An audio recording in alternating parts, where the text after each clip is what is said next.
les brumeuses perles du sable. Dans un désert immense, où les dunes dorées engloutissent les ruines d'un monde ancien, deux entités mystiques apparaissent comme des mirages éternels. L'une vient du vent et du feu. Une sphinx au regard d'émeraude, née des secrets enfouis dans les sables mouvants. L'autre émerge des racines oubliées.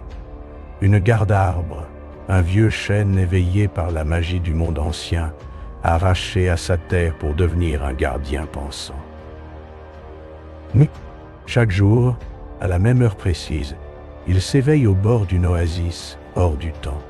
Ce lieu, perdu au milieu de l'immensité brûlante, semble figé dans une boucle mystérieuse où rien ne change, sauf l'intensité de leur présence. Leur rencontre n'a jamais été expliquée, ni prophétie ni destin, juste une coïncidence cosmique qui les pousse, sans raison apparente, à se retrouver là. Mais un matin, tout est différent. Le sable, habituellement vibrant sous les pas de la sphinx, reste immobile. Le vent, jadis porteur de murmures ancestraux, est muet. La sphinx, autrefois maîtresse du désert, ne peut plus lever la moindre vague de poussière. De son côté, la garde arbre sent ses racines se dessécher. Sa sève, jadis lumineuse, ne coule plus. La magie qui les animait semble avoir quitté le monde. Alors naît un souvenir, une rumeur émergeant des profondeurs du désert. La légende des perles du sable. Ces gemmes, dit-on, dorment dans les entrailles d'une vallée mouvante. On raconte qu'elles possèdent le pouvoir de raviver l'essence même des êtres et de réenchanter les éléments.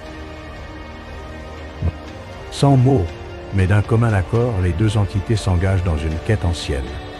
Leur route n'est tracée par aucune carte, mais par l'écho d'un instinct profond, comme si la mémoire du monde les guidait. Leur marche débute à travers les plaines brûlantes, sous des cieux trop bleus pour être réels. Le voyage les confronte très vite à des dangers insaisissables. Ils traversent une tempête de souvenirs, un tourbillon d'images du passé, d'êtres oubliés, de rêves abandonnés. Chaque souvenir est une épreuve. S'attarder, c'est risquer de s'y perdre à jamais. Puis vient la traversée de la vallée des mirages, un piège ancien où la réalité se déforme, où la confiance est testée à chaque pas. Mais le plus grand défi n'est pas le désert, ni ses illusions. C'est la coexistence, car la sphinx est impulsive. Elle brûle d'agir, de défier, de franchir les obstacles sans réfléchir.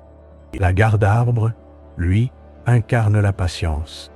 Il doute, il analyse, et parfois s'enracine dans l'hésitation. Leurs différences les ralentissent. La tension monte. Chacun croit détenir la bonne voie. Pourtant, l'un sans l'autre, aucun ne pourrait avancer. Le désert, lui, reste indifférent. Il observe, silencieux, comme un juge, endormi. Au terme de plusieurs jours de marche, ils parviennent enfin aux portes de la vallée mouvante. Là, une tempête éternelle balaie l'horizon. La bête souffle, gardienne des perles, règne sur ce territoire en fusion. Elle n'a ni forme précise, ni corps tangible. C'est un cyclone de sable conscient, une entité née du souffle du désert lui-même. Pour accéder aux perles, il ne faut ni force brute ni ruse, mais répondre à trois énigmes. Trois vérités sur le monde, sur le temps et sur soi. Les réponses ne viennent ni vite ni facilement. Elles ne peuvent surgir que d'un accord intérieur, d'un équilibre fragile entre instinct et sagesse. La sphinx apprend à ralentir, à écouter, à ressentir au-delà du tumulte. La garde arbre, de son côté, accepte de se risquer, de se déraciner pour avancer. L'harmonie naît peu à peu entre eux.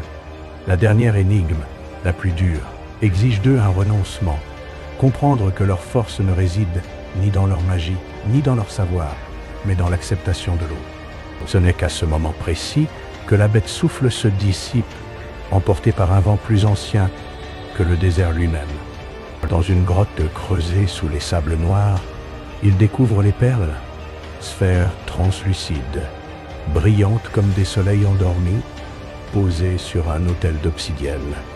À leur contact, les forces perdues reviennent, mais transformées, moins flamboyantes, plus profondes, plus stables. La sphinx sent à nouveau le sable danser à sa pensée, mais avec retenue. La garde-arbre sent sa sève chanter, mais avec gravité. La mission est accomplie, mais le lien forgé dépasse l'objet de leur quête. Ils retournent vers leurs terres respectives, mais rien n'est plus comme avant. La solitude ne leur pèse plus, car ils savent désormais que leur alliance, née du doute et du conflit, a ouvert une voie nouvelle, celle de la coopération. À l'heure exacte où ils s'étaient toujours retrouvés, le dernier matin venu, ils se saluent sans mots, porteurs d'une promesse silencieuse. Puis chacun retourne à son élément, transformé. Et depuis ce jour, dans les sables du désert, si longtemps l'oreille au vent, on peut entendre, parfois, comme un éclat de rire, mêlé à un bruissement de feuilles. Un souvenir léger, un souffle d'amitié ancienne, porté par les brumeuses perles du sable.